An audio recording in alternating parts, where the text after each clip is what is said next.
Hello, I'm Cressida and I'm reading How to Train Your Dragon from the bottom of my writing shed. And I've got to chapter 12 when Hiccup goes to talk to the Green Death on his own, which is a very exciting moment. There he is, looking determined. It is one thing to approach a primeval nightmare when you are part of a crowd of 400 people. It is quite another to do it on your own. Hiccup had to force himself to put one foot in front of the other. Stoic offered to send a guard of his finest soldiers, but Hiccup preferred to go alone. Less chance of anybody doing something heroic and stupid, he said. Although this is the part of the story that the bards tend to focus on as the bit where Hiccup was particularly heroic, I do not agree. It is a lot easier to be brave when you have no alternative. Hiccup knew in his heart of hearts that the monster intended to kill them all anyway, so he didn't have a lot to lose. Nonetheless, he was sweating as he peered over the edge of the cliff.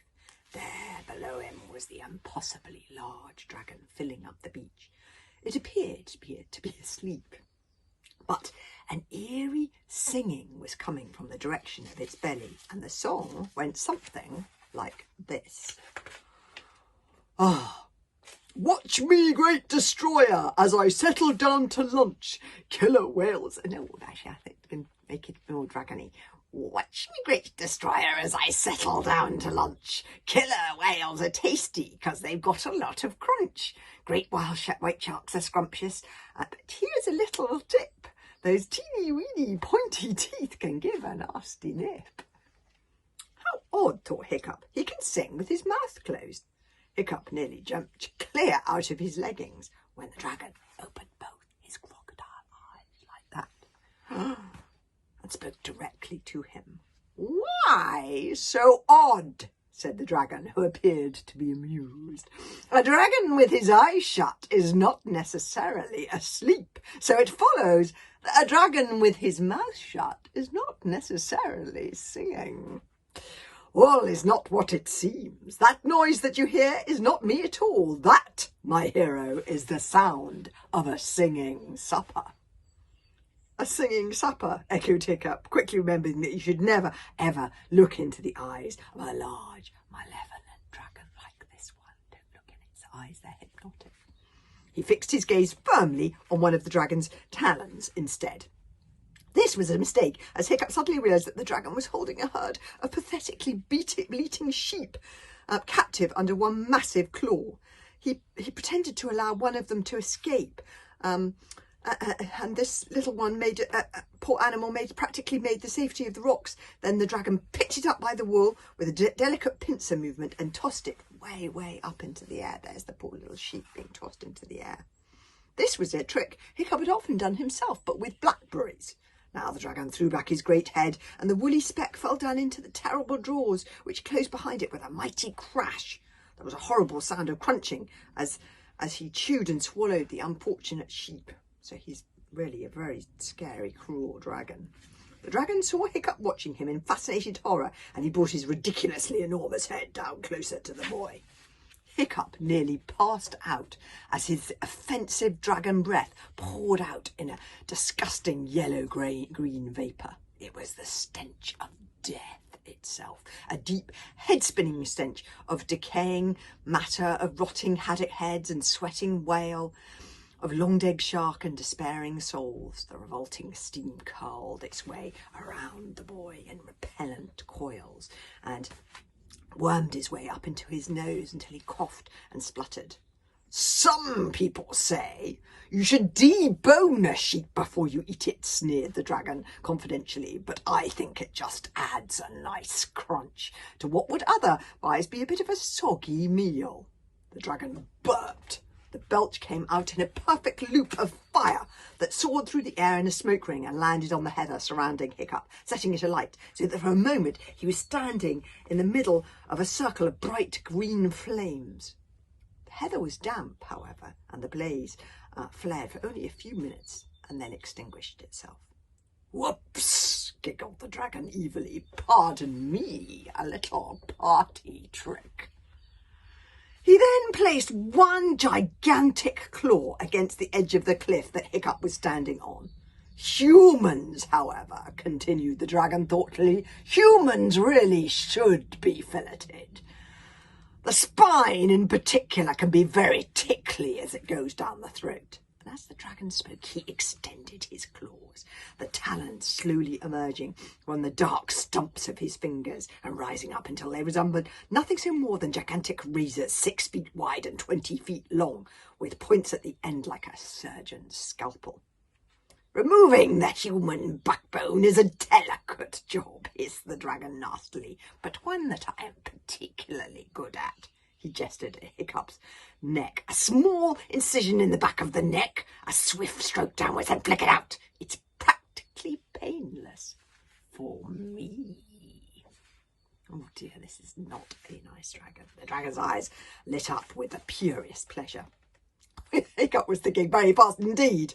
There is nothing like staring death in the face for speeding up your thoughts. What did he know about dragons that could work against an invincible monster like this one? He could see the dragon motivation page he had written in his mind's eye. Gratitude. Dragons are never grateful. Fear. Clearly hopeless in this case. Greed. Not a good idea to appeal this. Not something to appeal to at this particular point in time. Vanity and revenge could be useful, but he couldn't think quite how. That left jokes and riddling talk.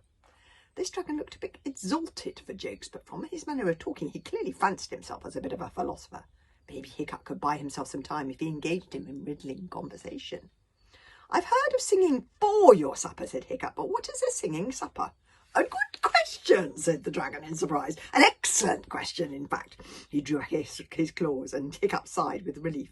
It's a long time since the supper has shown such intelligence. They're generally too bound up with their titchy little lives to bother with the really big questions. Now let me think, said the dragon, and as he thought. Oh, did I show you the picture of his great eye with Hiccup standing in front of it? No. Yes. Now let me think, said the dragon. As he thought, he forked a protesting sheep on the end of a talon, then chewed on it reflectively. Hiccup was sorry for the sheep, but deeply grateful that it wasn't him disappearing down the ravenous reptilian gullet. How shall I put it to someone so much smaller and less clever than me?